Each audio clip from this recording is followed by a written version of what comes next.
So now you're playing with John Fogerty. You're also on Ringo's latest album. I want to hear a little bit about this because, kudos to you. Nice job. How did this all come about? I knew a guy. Yeah. Well, it's networking.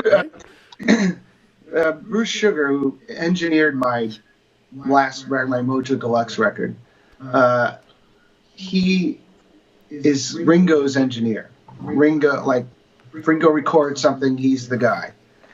Him and Joe Walsh, both of those guys. Yeah. And they're really good friends because Ringo and Joe Walsh are married to sisters. Yes.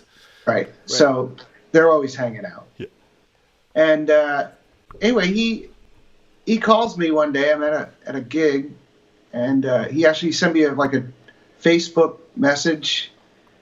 Ringo. Hey man, you want to play on? You want to do a track for Ringo? Oh, okay. It's real easy.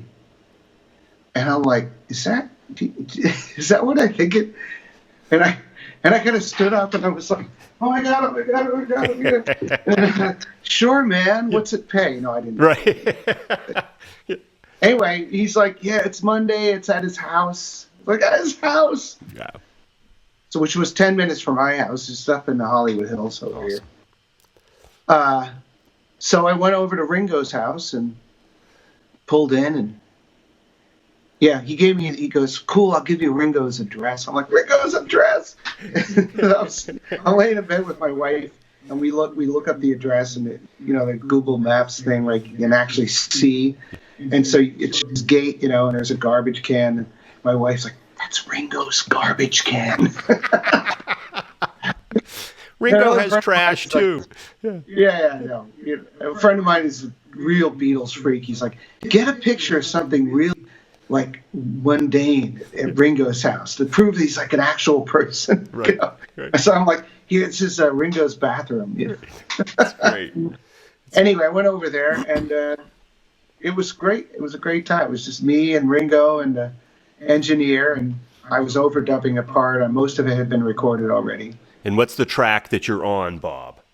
It's Back Off Boogaloo, which is a remake of the hit that he had early. Of course. Yeah. He found his original demo of that tune, which was him playing acoustic guitar and singing it. Wow. And so we cut to that demo. They transferred that to digital, and then they overdubbed a band over it.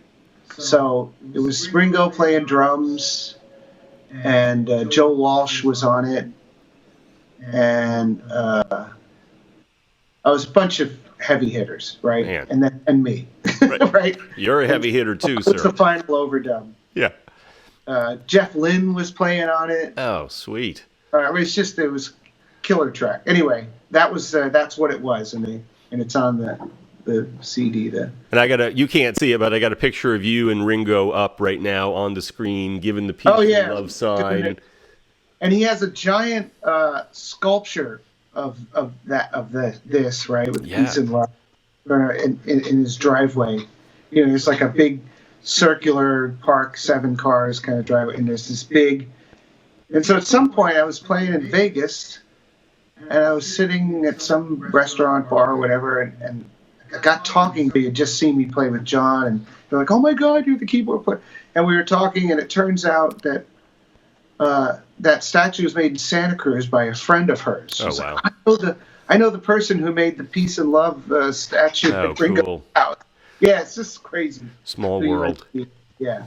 Small world. Sort of any direction from Ringo that he gave? Yeah, lots of direction. He knew exactly what he wanted. Yeah. Yeah. And he was very nice. I mean, if you're a Beatle, there's fame, and then there's that level, all the big rock stars of the 70s. Right. Every single one of them has the same origin story, which is, I saw the Beatles on Ed Sullivan, and I knew what I was going to do for the rest of my life. Exactly. Right? So it's a step up in influence from anyone else, really. Yeah, no doubt. And so he knows he has to put you at ease. Yeah. He was just a great guy, really nice, and he's like showed me his drum set.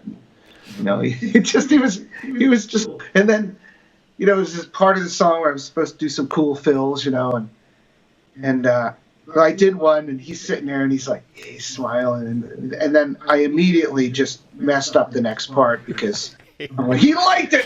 Right. I love it. That's it. Stop and doing it. Yeah, but you made Ringo happy, and that's the bottom line. He was happy.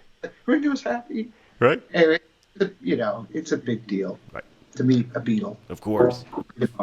I got home from the session in the afternoon. I'm like, I got a bunch of work to do, and I was like, I'm not doing anything else for the rest of the day. It'll all just be a disappointment, whatever it is. So I invited all my friends over for a barbecue and grilled up a bunch of meat, and that was my day.